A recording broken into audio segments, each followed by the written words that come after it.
Okay, Shabbat Shalom, everybody. So I'm doing this book review. So first of all, I use that image that you see in the thumbnail because I was looking for Apocalypse of Abraham, and it just showed me a bunch of texts and book covers, and I decided, hey, why don't I look for Abraham? I looked for pictures of Abraham. Obviously, there's no picture of Abraham, but the closest thing in my mind that could come closest to what Abraham would look like are the Bedouin shepherds in the Middle East. Because if you look at the way they dress, that's largely the way that people in the Bible would dress.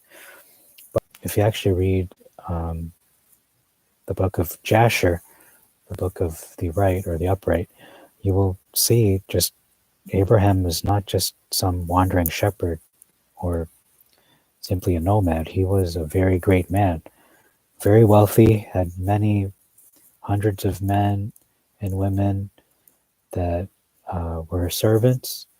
He had an army, personal military. He had a lot of wealth. He was a very powerful man and very feared, even amongst the world leaders of his time, those in prominent positions, such as even King Nimrod.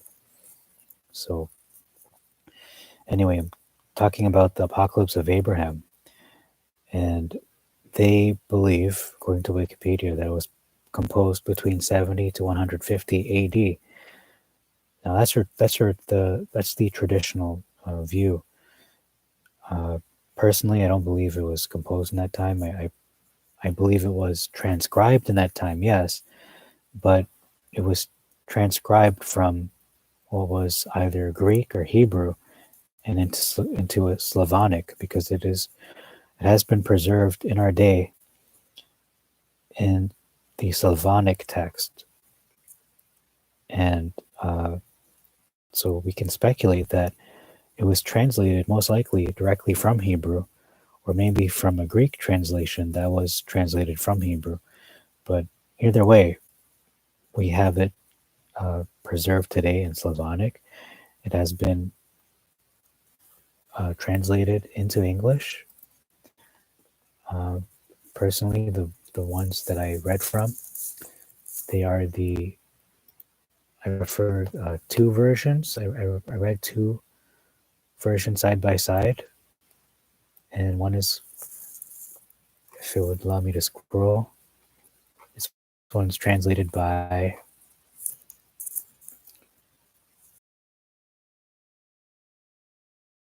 '19 with the assistance of J.I. Landsman. So that's one translation, and the other one I read side by side. Just it helped to give a better understanding of it. When there was a problem in one, the other would fill it, and vice versa. This one is translated on the second one, R. Ruben Kivich. And I don't know the year. It says here, doesn't really say the year that this was translated.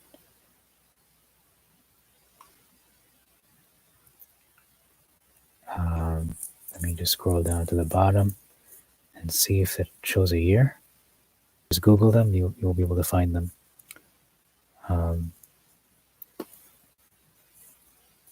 Doesn't give a year, I'm sorry. Okay, so it's hard to say really when this was translated,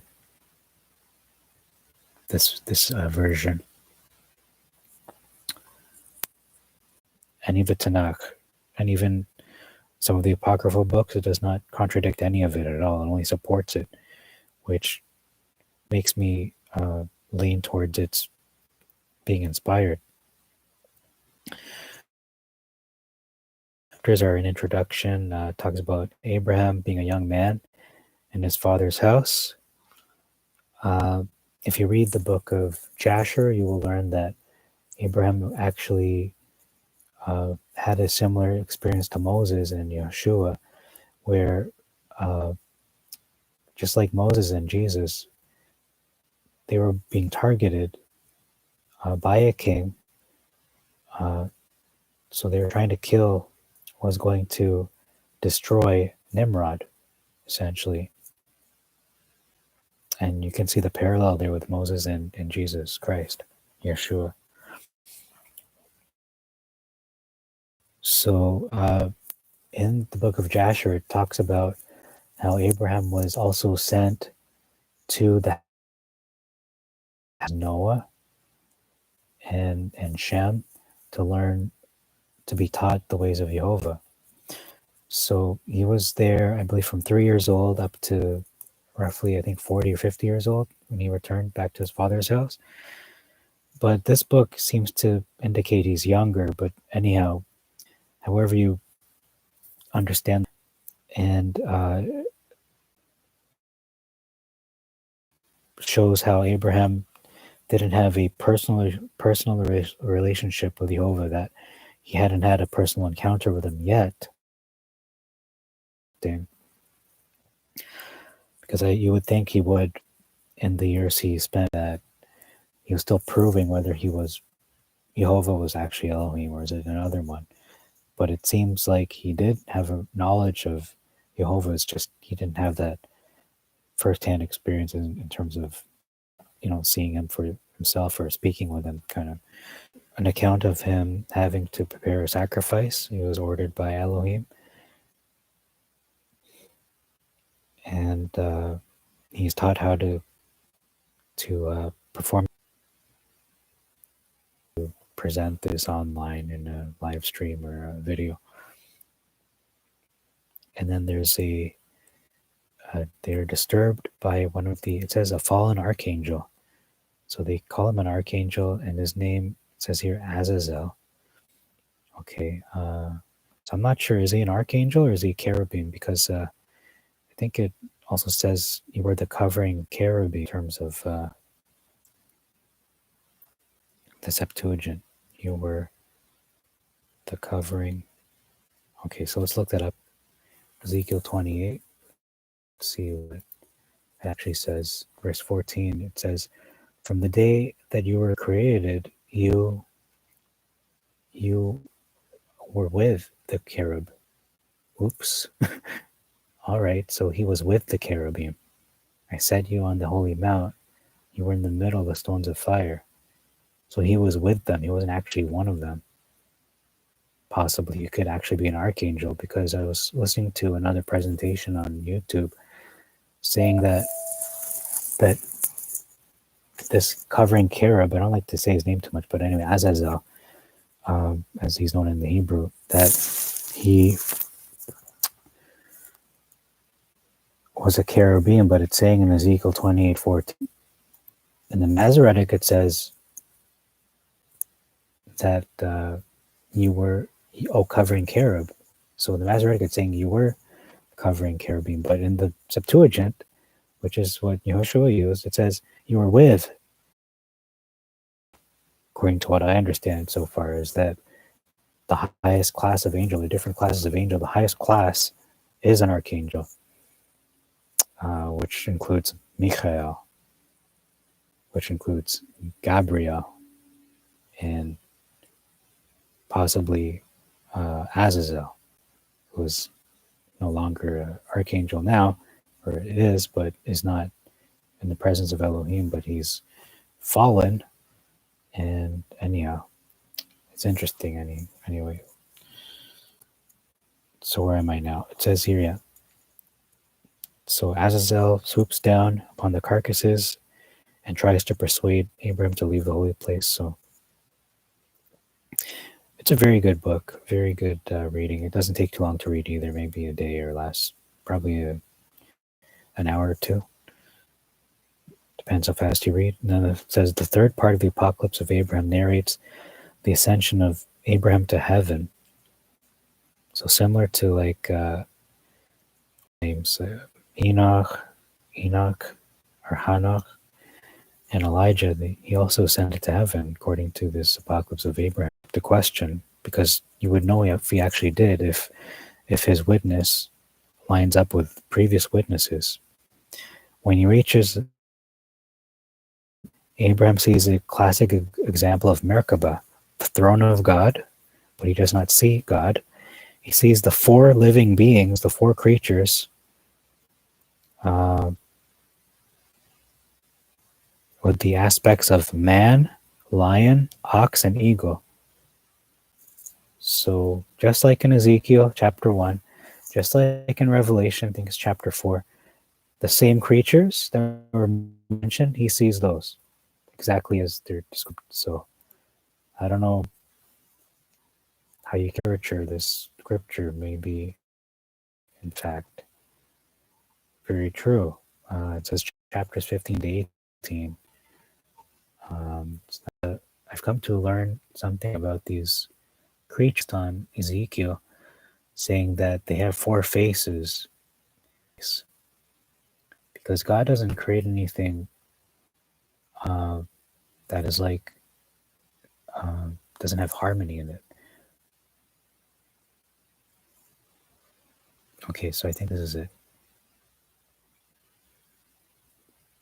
It says 4 fiery living of them was the same. It says having 4 faces. So this is saying 4 faces too. He's saying a lion, a man, an ox, and an eagle. And each one had 4 heads on its body. So again, it says, explains it a little bit better, that each living creature had a face, and the faces were such and such, and they described that each one had 1 face. But if you look at Ezekiel, chapter 1, it's all about the creatures. I mean, the creatures are correct. Those are what the creatures are. But in terms of the number of the faces, that it says here in verse 5, in the middle, as it were, the likeness of 4 living creatures. So there are 4 creatures. The likeness of a man was upon them. So they have like a form of a man. But each one of the, it says each one, and in brackets had. I'm going to remove that because it doesn't actually have the word had that was inserted. And each one 4 faces, and each one 4 wings. So if you understand that the Torah, the Tanakh, does not have punctuation, that means if you would just place the punctuation where it would make sense, then this would have it would make more sense. It would make more logical. It would be easier to understand. So what you have to do is move the comma in this way. Instead of after faces, put it before faces. So it would read like this. And each one of the 4, comma, had faces. And each one of the 4, comma, had wings. Because how can, if I just read it this way, and each one 4, comma, faces, and each one 4 wings, but you have to insert a word because otherwise it doesn't grammatically make sense. So if you say, and each one of the 4, comma, had faces, and each one of the 4, comma, had wings, and their legs were straight, and their feet were winged, and they were in sparks, like gleaming brass, and their wings were light. So these are not like any creatures we have ever seen before or that exist on the planet. And the hand of man was under the wings on their 4 sides, and the faces of them 4. So the faces of them 4. See, that is what I'm trying to say. And the faces of them 4 is, when it says 1 4, it means of them 4. And each one of them 4 had faces, and each one of them 4 had wings. It's not saying they had 4 faces or 4 wings. They're saying each one of these 4 creatures, each one of these 4 turned not when they went, and they went, everyone straight forward. In verse 10, and the likeness of their faces was the face of a man, of the 4. So one of the 4 man, and that one with the face of a lion was on the right of the 4. So you have 4, picture north, south, west, and east, and then the one on the right is the lion head, and then on the left, on west, is the calf, face of an ox or calf or a bull. Anyway, face of a man, possibly in the north or in the south. But either way, on the opposite of end, of the man, you have the eagle. So, and the four had their wings spread out above. So each one of the four. So I think that's a better way to understand it, because it can prove this in Genesis that kind after their kind, Elohim will not mix all these creatures into one. That's not the way he creates things. He creates things with harmony, with order. For a creature like, a lobster, I mean, does that sound like Elohim to you? No. Elohim creates things with harmony, with beauty, all the knowledge, and the most, you know, incredible ultimate artist with the greatest artistry, and has taste. He really has good taste. He's the one who created music. He created dancing. He created women, beautiful women, and he created pleasures, like pleasures to be had in a good way. What more would he create these four living creatures to be really harmonious? So I'm going to show you some pictures as to what they look like, but these are closer to what they look like than a lot of the artistic depictions that we've been shown. So I'm going to open with the first. The first creature will be maybe the eagle head creature. So this is what I propose it looks like. One head, one body, but just very, you can see it's majestic and beautiful.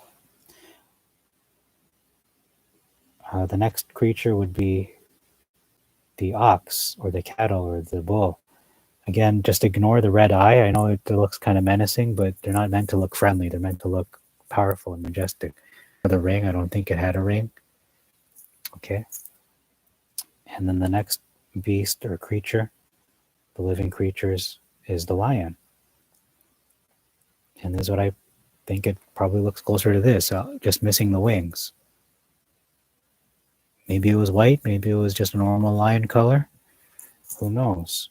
But these are beautiful depictions of possibly what they look like. And this is man. Obviously, we know what a man looks like. I mean, I'm a man, so. But anyway, this is what an artistic depiction would look like, possibly. A man with wings. If you can see that, but anyhow. So I think that's probably closer to what the scripture is saying. So anyway, continuing on. So that's just a revelation I had in the past week about the four living creatures, that they aren't four-headed and look like monstrosities. They have one head, but they're four creatures with. Revelation only supports this, and Revelation 4 it talks about this, and I'm going to turn there just because I don't want people to just take what I'm saying as the gospel. Just prove it for yourself. Revelation 4, it says here, these are the words of Yeshua, by the way. Okay, it says here, Revelation 4, verse 7, or verse 6, the latter half. Before the throne and around the throne are four creatures. There's four creatures full of eyes in front and behind. So I'm not sure what that means. But the first creature of the four is like a lion. Yeah. The second creature is like a calf. The third creature is a face like a man. And the fourth creature is like an eagle on the wing.